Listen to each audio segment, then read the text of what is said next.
सात महापुरुष क्यों कर रहे हैं कल्कि अवतार की प्रतीक्षा? हिंदू धर्म के अनुसार भगवान श्री हरि विष्णु कलयुग के अंत समय में अपने 10वें अवतार में अवतरित होंगे और पृथ्वी पर बढ़ गए पाप और अधर्म का नाश करेंगे। भगवान विष्णु के इस अवतार का विधिवत वर्णन 18 पुराणों में मिलता है। महर्षि वेद व्यास ने कल्कि अवतार का वर्णन महाभारत और विष्णु महापुराण में भी किया। लेकिन यहाँ पर एक सबसे बड़ा सवाल ये है कि आखिर वो 7 महापुरुष कौन हैं जो कई हजार वर्षों से, कई युगों से भगवान विष्णु के इस अवतार की प्रतीक्षा कर क्यों रहे हैं? उन्हें इस अवतार से क्या प्राप्त होगा? हिंदू पुराणों और श्रीमद् भागवत गीता में कुछ ऐसे महापुरुषों का वर्णन मिलता है जो अगर कहे गए और वो आज भी कलयुग में इस पृथ्वी लोक में मौजूद हैं और 7 लोग श्री नारायण के उस कल्कि अवतार की प्रतीक्षा कर रहे हैं। नंबर 1, भगवान परशुराम। भगवान परशुराम श्री हरि विष्णु के 6वें अवतार कहे जाते हैं, जिनका जन्म सतयुग में महर्षि जमदाग्नि के घर हुआ था। भगवान परशुराम महाभारत के महान योद्धाओं जैसे पितामह भीष्म, द्रोणाचार्य और दानवीर कर्ण के गुरु भी रहे हैं। परशुराम जी अमर कहे गए हैं और वो सतयुग भगवान विष्णु के कल्कि अवतार की प्रतीक्षा कर रहे हैं। और जब ये कल्कि अवतार होगा उसके बाद ये उनके अंदर समा जाएंगे।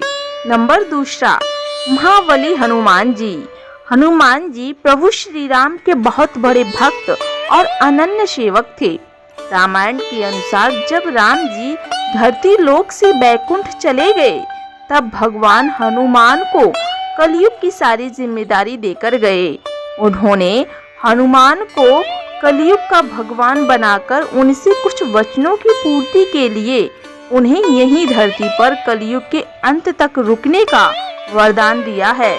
हनुमान जी भगवान शिव के द्रोणावतारों में से एक माने जाते हैं और जब कलयुग अवतार होगा तब एक बार फिर वो भगवान श्री राम के दर्शन कर लेंगे, तब वो वापस शिव शंकर में समाहित हो जाएंगे। नंबर 3, अश्वत्थामा। अश्वत्थामा महाभारत का एक बहुत ही महान योद्धा था। वो कौरवों और पांडवों के गुरु द्रोणाचार्य का इकलौता पुत्र भी था। महाभारत युद्ध के अंत में भगवान श्री कृष्ण ने उसे ब्रह्मास्त्र चलाने की वजह से उसे कलयुग के अंत तक भटकने का श्राप दे दिया था। तब से लेकर आज तक वो भी भगवान विष्णु के कलयुग अवतार का इंतजार कर रहे हैं ताकि उन्हें जल्दी इस श्राप से मुक्ति मिले और वो वैकुंठ जा सकें। नंबर 4, राजा बलि। तमिलनाडु के महान राक्षस राजा महाबली बाली भी भगवान कल्कि का इंतजार कर रहे हैं। जब भगवान विष्णु ने 52 अवतार लेकर 3 पग में पूरा ब्रह्मांड नाप दिया था, उन्होंने बाली को पाताल लोक भेज दिया था और उन्हें साल में एक बार अपने राज्य में आने की इजाजत दिया। तब से केवल एक बार बाली अपने राज्य में आते हैं और इस दिन को केरला और दक्षिण भारत में ओणम के रूप में मनाते हैं। राजा बाली भी मुक्ति के लिए कल्कि अवतार की प्रतीक्षा कर रहे हैं।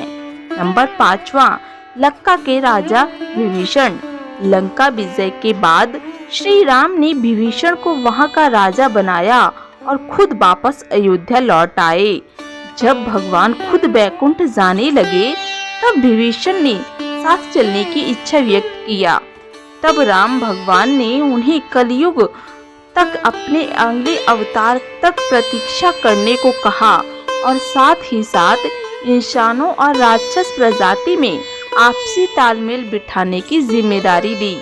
नंबर 6, कुलगुरु कृपाचार्य। कुलगुरु कृपाचार्य पांडवों के कुलगुरु और अश्वत्थामा के मामा थे। वो भी अमर थे और भगवान कल्कि की प्रतीक्षा कर रहे हैं। नंबर 7, भगवान वेद व्यास। 18 पुराण, 4 वेदों, महाभारत और श्रीमद् भगवत गीता को लिखने वाले भगवान वेद व्यास त्रिकालदर्शी और अमर थे। इसलिए वो भी भगवान कल्कि का इंतजार कर रहे हैं और इस अवतार का प्रत्यक्ष दर्शन करना चाहते हैं। इसलिए अभी भी तपस्या कर रहे